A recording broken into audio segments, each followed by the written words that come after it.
completed exercise 3.3 of chapter quadrilaterals. तो आज हम उसके आगे के क्वेश्चंस करेंगे। तो हमारा क्वेश्चन नंबर 8 है।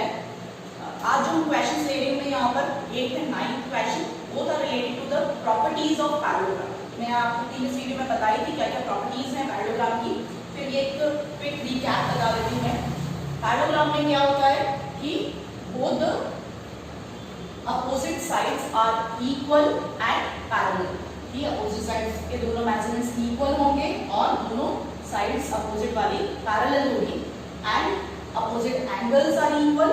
और डायगोनल की कोडिंग प्रॉपर्टी देखें तो डायगोनल्स बाइसेक्ट ईच अदर। दोनों डायगोनल आपस में एक दूसरे को 2 इक्वल पार्ट्स में डिवाइड करेंगे, ठीक है। एंड एडजेसेंट एंगल्स का सम जो था वो भी हमारे पास क्या था 180 डिग्री। ये इसके अकॉर्डिंग पे हमने आगे के क्वेश्चंस जो करे थे उसमें ये प्रॉपर्टी भी यूज हो रही थी कि एडजेसेंट एंगल का सम हमेशा क्या मिलेगा हमें 180 डिग्री। सो नाउ यहाँ पर हम देखें this question number 8 first part. You have given some measurements of the sides of this parallelogram G, L, N, G, U and S। Guns name का ये पैरेललोग्राम आपको दिया है। You have to find this variables x and y। अब देखो इसके पहले वाले क्वेश्चंस में हमें एंगल्स में x y दे रखा था, यहाँ पर हमें साइड्स के मेजरमेंट्स दिए। तो ऑब्वियस है कि हमें जो पैरेललोग्राम की प्रॉपर्टी है वो भी साइड के अकॉर्डिंग यूज करनी है। तो हमने क्या पढ़ा है कि पैरेललोग्राम में अपोजिट साइड्स क्या होती हैं, इक्वल होती है। तो यहाँ पर भी हमारे पास हम देखें कि this side GS must be equals to UN, that is this 3x is equals to 18 and similarly this 26 is equals to 3y minus 2। तो सिंपली आपके पास एक इक्वेशंस बन जाएगी और you can get the value of x and y। कैसे कर रहे हैं हम? फर्स्ट पार्ट क्वेश्चन नंबर 8 कि here you have to write कि GS is equals to UN and SN is equals to GU। just write the property कि opposite sides of parallelogram are equal। अब अगर हम वैल्यू डालें तो देखो सबसे फर्स्ट में this GS is 3x and this is 80। तो सिंपली हमारे पास x की वैल्यू आ जाएगी 18/3 that is 6। क्लियर? और ऐसे ही हम सेकंड पार्ट लें कि this 26 is equals to 3y minus 1। तो सिंपली इक्वेशन जैसे हम सॉल्व करते हैं this 26 plus 1 equals to 3y and this 27 equals to y upon 3 that is 9। तो आपके पास ये सिंपल फॉर्मेट में x और y की वैल्यूज। क्लियर? बहुत ही सिंपल सा क्वेश्चन है, आता भी है एग्जाम में। आपको कुछ वैल्यूज यहाँ पर जो है वो चेंज करके दिया जा सकता है। नाउ इसका सेकंड पार्ट देखें हम। देखो सेकंड पार्ट में क्या दिया हमें, अब जो मेजरमेंट्स दिए वो हमें डायगोनल पर दे रहे हैं। ओके, कि this RULS is a parallelogram and like जो इंटरसेक्शन पॉइंट है उसमें O मार्क कर देते हैं। तो हमें यहाँ पर SO की वैल्यू 20 और OU की वैल्यू y+7 गिवन है and here it is RO is 16 and ON is x+1। तो सिंपली हम देखते हैं कि जो क्वाड्रिलेटरल पैरेललोग्राम की डायगोनल्स हैं उसकी क्या प्रॉपर्टी होती है कि दे बाइसेक्ट ईच अदर। सो उसी प्रॉपर्टी के अकॉर्डिंग हम यहाँ पर लें तो here it is SO is equals to OU and this RO is equals to ON। Write the property that diagonals of parallelogram bisect each। Clear? तो हम इसके अकॉर्डिंग वैल्यू डालें तो देखो क्या हो गया हमारे पास this SO is 20 and OU is y+7। तो सिंपली इससे हमारे पास y फाइंड आउट हो जाएगा। क्या आ गया 20 minus 7 equals to y। Clear? तो ये y की वैल्यू आ गई हमारे पास 13। क्लियर? नाउ ऐसे ही हम RO और ON की वैल्यू डालें तो RO is 16 and this is x+1। अब देखो यहाँ पर आपके पास डायरेक्टली इक्वेशन सॉल्व नहीं हो रही, बट हमारे पास यहाँ पे y की वैल्यू ऑलरेडी फाइंड आउट हो गई। तो ये y की वैल्यू अगर हम यहाँ पुट अप करें तो आपके पास सिंपल एक वेरिएबल x रह जाएगा। सो अगर हम y की वैल्यू यहाँ पर 13 पुट अप करें then you get this 16 minus 13 that is x। तो x की वैल्यू भी आपके पास सिंपल फॉर्म में आ गई। क्लियर? ये बहुत ही सिंपल से क्वेश्चंस थे। सिंपल जो आपकी प्रॉपर्टीज है पैरेललोग्राम की वो आपको आनी चाहिए, आपसे क्वेश्चन सॉल्व हो जाए। Now moving to this question number 9 जो कि इंपॉर्टेंट क्वेश्चन है आपका, ठीक है। तो इसे ध्यान से देखिए आप पहले क्या गिवन है इसमें हमें। Here we have given two paragraphs, this RISK risk name का ये पैराग्राम गिवन है और ऐसे ही CLUE है ना, ये भी एक पैराग्राम गिवन है ब्लू फॉर्म में। Now this angle K is given as 120 degree and here this angle L is 70 degree. You have to find this x. ठीक है। अब देखो हमें क्या कैसे प्रूव करना है कि मुझे ये x निकालना है। तो मैं ये ट्राइंगल सपोज मैं यहाँ पे भी कुछ मार्क कर देती हूँ, ST मार्क कर दूँ सपोज। तो EST ट्राइंगल जो है उसमें मुझे ये दोनों एंगल्स जो है वो फाइंड आउट करने हैं और फिर एंगल्स और प्रॉपर्टीज में ये x कैलकुलेट कर सकते हैं, ठीक है। तो अब E एंगल और S एंगल हम कैसे निकाल रहे हैं, तो सिंपली देखो in this parallelogram RISK angle K and this angle S, इसको भी मैं सपोज Y और इसको मैं Z ले लेती हूँ तो आपको मीनिंग नहीं लिखनी पड़ेगी। तो एंगल 120 एंड दिस Y, क्या होगा इसकी प्रॉपर्टी कि इन दोनों का सम हमारे पास क्या आना चाहिए 180 degree as both these are adjacent angles, ठीक है। तो here angle K plus angle Y must be equals to 180 degree as RISK is a parallelogram. तो angle K हमें दिया है 120 degree plus Y equals to 180, so this Y is 180 minus 20, that means Y is 60 degree. तो हमें Y की value मिल गई 60 degree. ऐसे ही हम Z पर फोकस करें तो अभी हमने ये वाला पैराग्राम लिया था, नाउ टेक द पैराग्राम CLUE। तो CLUE में हमें ये 70 डिग्री वाला एंगल गिवन है और इसको इसके अकॉर्डिंग हमें Z निकालना। तो वेरी सिंपल इट इज, क्या हो जाएगी Z की वैल्यू आपके पास सिंपली 70 डिग्री क्योंकि both are the opposite angles. So in parallelogram CLUE we have this angle Z equals to 70 degree as opposite angles of पैराग्राम RE। तो देखो हमने क्यों निकाले थे Y और Z, क्योंकि हमें इस ट्राइंगल में एंगल्स और प्रॉपर्टी लगानी थी। तो अब हम इसमें एंगल्स और प्रॉपर्टी के अकॉर्डिंग x फाइंड आउट कर सकते हैं कि the Z is in triangle EST this Z plus Y plus x is equals to 180 degree by angles और प्रॉपर्टी। Z की वैल्यू हमारी 70, Y की वैल्यू हमारे पास 60 and this is x. So you can calculate this x. X की value simply क्या आ गई हमारे पास 180 minus 150 that is 30. Here यहाँ पर भी हमने जो पैराग्राम की प्रॉपर्टीज है वही यूज करी, बस यहाँ पर थोड़ा सा मिक्स फॉर्म में आपको फिगर दे दिया है, इसलिए थोड़ा कंफ्यूजन बच्चों को हो जाता है, ठीक है। बट अगर हमें पता चल जाए कि इस x को कैसे फाइंड आउट करना है बाय यूजिंग दिस ट्रायंगल तो आपके पास इजीली वैल्यू आ जाएगा। Now moving to the next questions 10, 11, 12, but all these three questions are related to trapezium. तो एक बार मैं आपको ट्रेपेजियम की प्रॉपर्टीज बता देती हूँ कि ट्रेपेजियम हमने पढ़ा है क्या होता है ट्रेपेजियम में, only one pair of opposite sides are parallel. Simply हमारे पास ये ट्रेपेजियम है, suppose this A B C D, clear. तो पैराग्राम में हमारे पास दोनों पेयर ऑपोजिट साइड के इक्वल और पैरेलल होते हैं, बट यहाँ पर सिंपली हमारे पास only one pair of opposite side are parallel.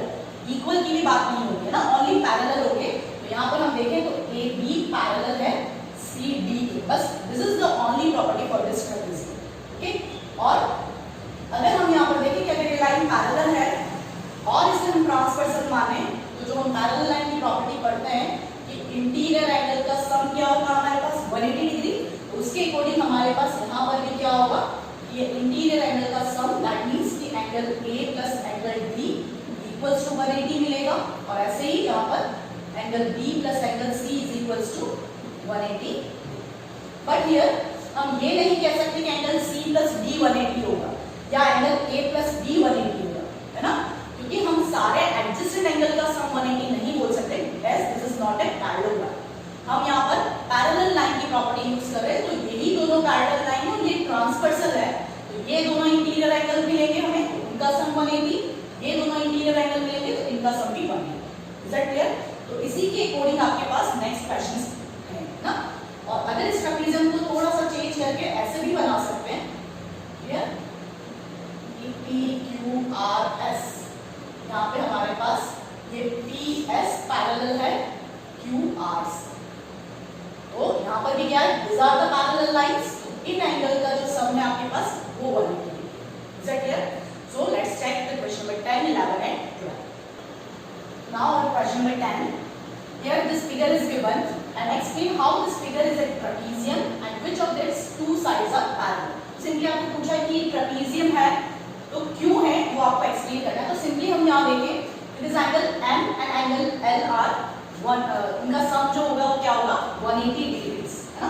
कि अगर हम angle M plus angle L देखें तो this is 100 and this 80, so this is 180 degree. और जैसा कि हमने अभी ट्रेपेजियम में पढ़ा था कि ये दोनों एंगल का सम अगर 180 है, दैट मींस क्या होगा, ये दोनों साइड्स क्या होनी चाहिए आपके पास पैरेलल ना।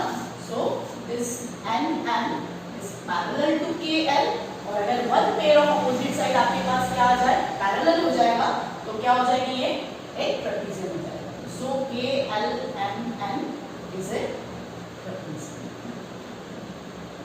क्लियर? तो हमारे पास जो नेक्स्ट क्वेश्चन है उसका आंसर भी यहीं पे आ गया आपके पास कि कौन सी दोनों साइड्स आपके पास पैरेलल है। तो बहुत सिंपल सा क्वेश्चन है, सिर्फ आपकी प्रॉपर्टी के बेस पर क्वेश्चन मार्क करा हुआ है।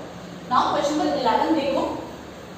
अब 11 में आपको ये फिगर है और AB is parallel to BC and it is a trapezium, it is given in a question and this angle B is 120 degree, you have to find this angle C। तो very simple, you have to do this question कि अगर ये दोनों line parallel है तो जैसा कि मैंने बताया कि ये दोनों line parallel, this is a transversal, that is angle B plus angle C क्या होना चाहिए हमारे पास 180 डिग्री।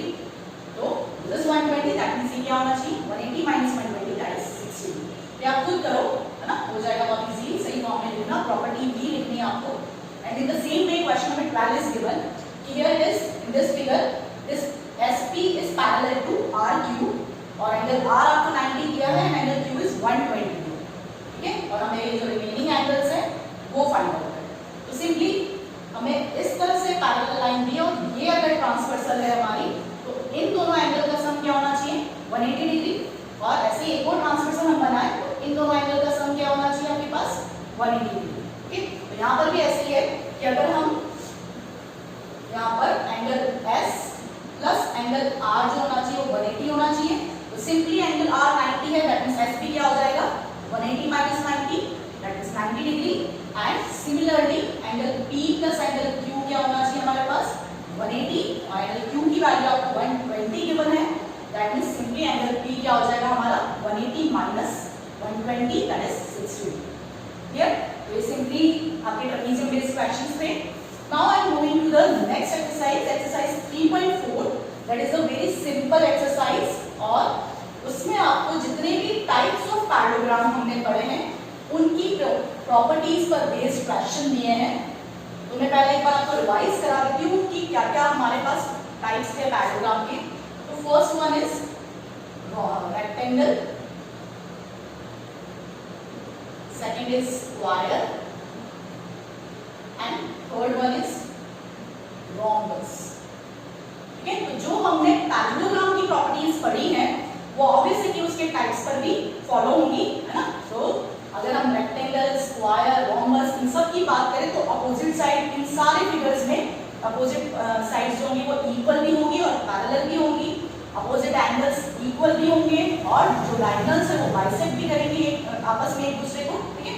उसके अलावा एक्स्ट्रा क्या प्रॉपर्टी आएगी वो देखो कि as we know here this in rectangle both opposite sides are equal, है ना, opposite sides are equal and parallel, जो कि आपके पास पैरेललोग्राम की प्रॉपर्टी है। All angles are of 90 degree, है ना। स्पेशल क्या है, पैरेललोग्राम में सारे एंगल 90 नहीं होते, सिर्फ अपोजिट एंगल ही इक्वल होते हैं, but in rectangle all the angles are of 90 degree. And जो डायगोनल्स की बात करें तो डायगोनल की स्पेशल प्रॉपर्टी है कि यहाँ पर जो भी डायगोनल बनेगी आपके पास both are of equal length, so diagonals are equal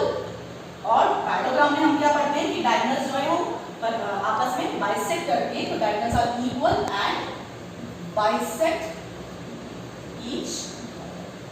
So this are the normal properties of this rectangle.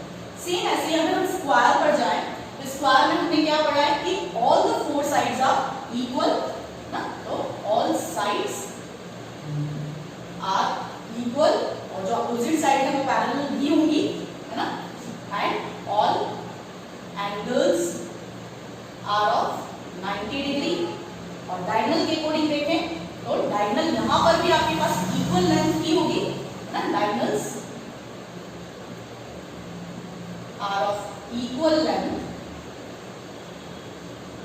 And one important term is there कि जो भी आपके पास स्क्वायर है उसकी डायगोनल्स इक्वल होने के साथ साथ 90 डिग्री पर बाइसेक्ट करेंगे, ठीक है। तो all diagonals are of equal length and bisect each other at 90 degree. क्या बाइसेक्ट परपेंडिकुलरली, ऐसा भी लिखा जा सकता है। और ऐसे ही हम रोम्बस की बात करें तो rhombus is a diamond shape, okay. इसमें भी हमारे पास सारे साइड्स जो है वो इक्वल होती हैं, all sides are equal.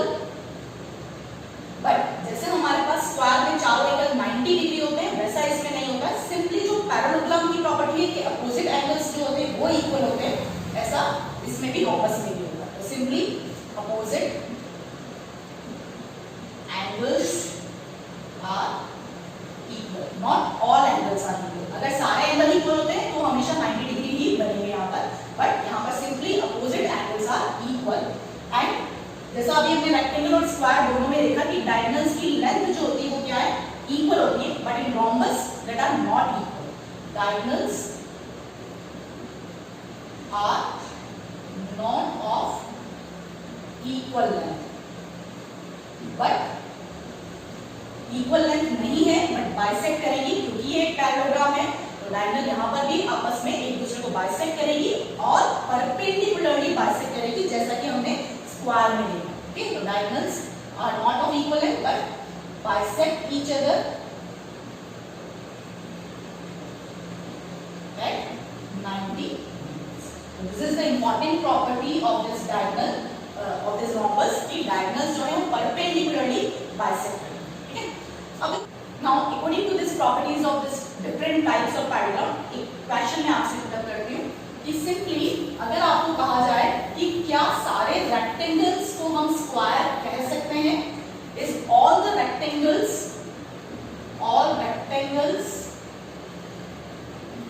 Are squares, first statement. And similarly all squares are rectangle, which of this two statement is true, आपको ये बताना है, ठीक है। तो सिंपली हम देखिए कैसे निकालना है कि फर्स्ट हम रेक्टेंगल की बात करें और एक स्क्वायर लें। तो ऑल रेक्टेंगल्स आर स्क्वायर, मतलब सारे रेक्टेंगल को क्या मैं स्क्वायर बोल सकती हूँ। दैट मीन्स कि अगर हमारे पास स्क्वायर की सारी प्रॉपर्टी रेक्टेंगल पर एप्लीकेबल हो जाती है तो हम बोल सकते हैं, अदरवाइज नहीं बोल सकते, ओके। तो लेट्स चेक कि हमने स्क्वायर की क्या क्या प्रॉपर्टीज पढ़ी थी।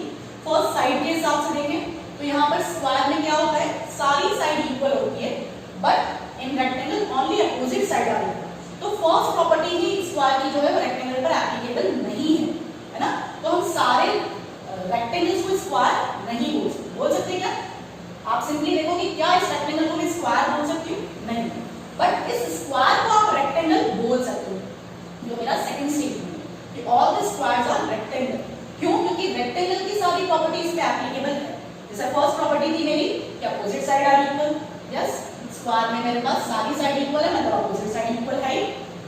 एंगल के हिसाब से रेक्टेंगल में प्रॉपर्टी थी कि all angles are of 90 degree, yes. Here also all the angles are of 90 degree. Then diagonals के अकॉर्डिंग देखें तो रेक्टेंगल की दोनों डायगोनल क्या होती है, equal, and even in square also the diagonals are equal and bisect each other. तो जितनी भी रेक्टेंगल की प्रॉपर्टी है वो हमारे पास स्क्वायर पर एप्लीकेबल है। दैट मींस सारे स्क्वायर को हम रेक्टेंगल बोल सकते हैं। That means this is a true statement but this is a false statement. Is that clear? तो इसी तरह से आपके पास जो नेक्स्ट एक्सरसाइज है 3.4, उसका फर्स्ट क्वेश्चन इसी फॉर्मेट में दे रखा है कि बहुत सारे ऐसे स्टेटमेंट्स दिए हैं, आपको जज करना है कि which is true and which is false. So you have to do that question. Okay, तो जितनी भी प्रॉपर्टीज हमने पैरेललोग्राम, रोम्बस, रेक्टेंगल सबके बारे में पढ़ी है, उसी के अकॉर्डिंग आपके पास ये ट्रू फॉल्स हो जाए. ठीक है, now moving to the next questions of this exercise 3.4. Now in exercise 3.4 I am making question number 5 and 6. उसके बीच के जो क्वेश्चंस है सिंपली वन वर्ड क्वेश्चंस है, वो आपको ट्राई करोगे. Okay, now this question number 5 is explain why a rectangle is a convex polygon. तो देखो हमने स्टार्टिंग में पढ़ा था convex polygon and concave polygon. याद करो क्या डेफिनेशन थी कॉन्वेक्स पॉलीगन की. It's related two diagonals. अगर किसी पॉलीगन में उसकी डायगोनल्स, सारी डायगोनल्स उसके इंटीरियर में होगी तो वो क्या कहलाएगा, कॉन्वेक्स पॉलीगन. तो यहाँ पर भी हमें वही चीज पूछी है कि rectangle it is a quadrilateral. तो हमारे पास यहाँ पर क्या लिखा है, कॉन्वेक्स क्वाड्रिलेटरल. तो कॉन्वेक्स का क्या मीनिंग है, सिंपली कि in a rectangle we know that it has two diagonals. So this AC and BD both are the diagonals and we see that simply both are in the interior of this rectangle. तो यहाँ पर simply आपको reason लिखना है कि as both diagonals of rectangle are in its interior, so it is a convex quadrilateral. Here simply यही इसका answer है क्वेश्चन नंबर 5 का. आपको कुछ भी नहीं करना है. तो सिंपली हमें पूछा था कॉन्वेक्स पॉलीगन. दैट मींस आपको कॉन्वेक्स पॉलीगन की डेफिनेशन पता होनी चाहिए. ओके, नाउ क्वेश्चन नंबर 6 क्या कह रहा है. क्वेश्चन नंबर 6 में देखो ABC is a right angled triangle and O is midpoint of the side opposite to the right angle. Simply कि ABC जो है हमारे पास एक राइट एंगल ट्रायंगल है. So this A, this is B and this is C and the next line O is midpoint. इसका midpoint है O, the side opposite to right angle. So our right angle is angle B. This angle B जो 90 degree उसके opposite side, that means AC का midpoint आपको O point दिया है. Then explain why O is equidistant from A, B and C. क्या पूछा है कि this O point is equidistant. Equidistant मतलब at equal distances. That means O का distance A से, that is AO. O का distance C से, that is OC. And O का distance B से क्या है, equal है. ये आपको शो करना है. Is that clear? तो सिंपली क्वेश्चन ने बोला है कि ये तीनों साइड्स जो वेल है AO, OB और OC वो इक्वल है. ये आपको प्रूव करना है. तो कैसे प्रूव कर रहे हैं हम देखो.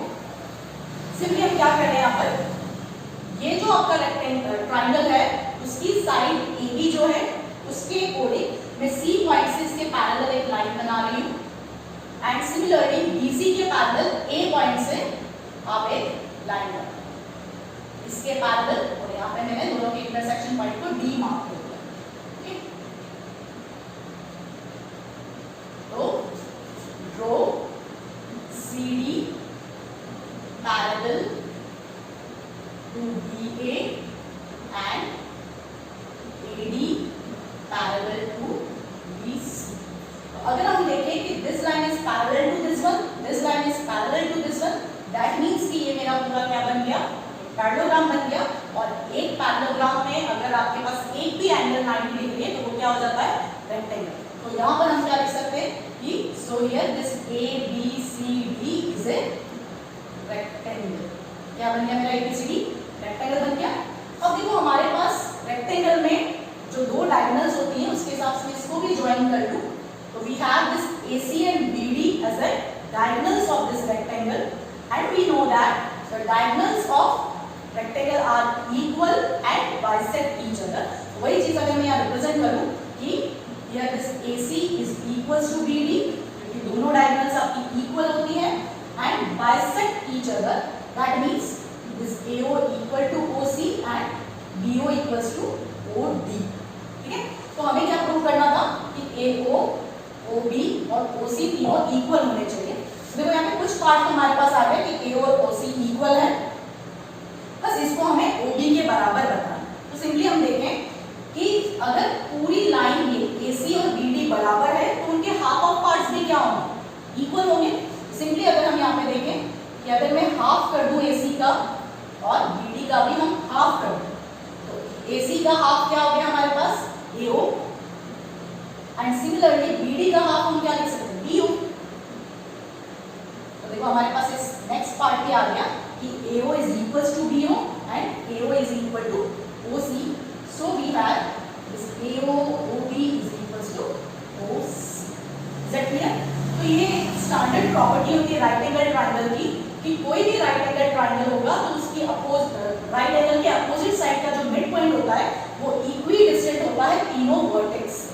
ठीक है, तो स्टैंडर्ड रिजल्ट है और यही हमने यहाँ पे प्रूव किया है बाय एक्सटेंडिंग दिस साइड्स, है ना। यहाँ पर हमने एक रेक्टेंगल क्रिएट किया पहले और रेक्टेंगल की दोनों डायगोनल्स जो है उनकी प्रॉपर्टीज हमने प्रूव किया कि डायगोनल्स जो है वो इक्वल होती है ना। सपोज मैंने मान लिया कि AC मेरी 10 सेंटीमीटर है तो BD भी क्या है 10 सेंटीमीटर होगी, देन उसका हाफ ऑफ करें तो ये भी 5 होना चाहिए, ये भी 5, this must be 5, this must be 5। तो हमें दिख रहा है कि this 5 5 5 that means AO OB और OC सारी क्या है हमारे पास इक्वल। ठीक है, तो सिंपली क्वेश्चन यहाँ पे कंप्लीट हुआ and with that our chapter is also get completed. तो आई होप कि आपको ये सारा चैप्टर अच्छे से समझ में आया होगा। अंडरस्टैंडिंग क्वाड्रिलेटरल्स, बहुत सारे छोटे छोटे कॉन्सेप्ट्स हमने यहाँ पर पढ़े, डिफरेंट प्रॉपर्टीज पढ़ी, डिफरेंट टाइप्स पढ़े पैराग्राम के। Okay, all this things are important for the next classes and next chapters also. ठीक है, तो remember all this concepts in your mind and till then bye bye, next video में next chapter.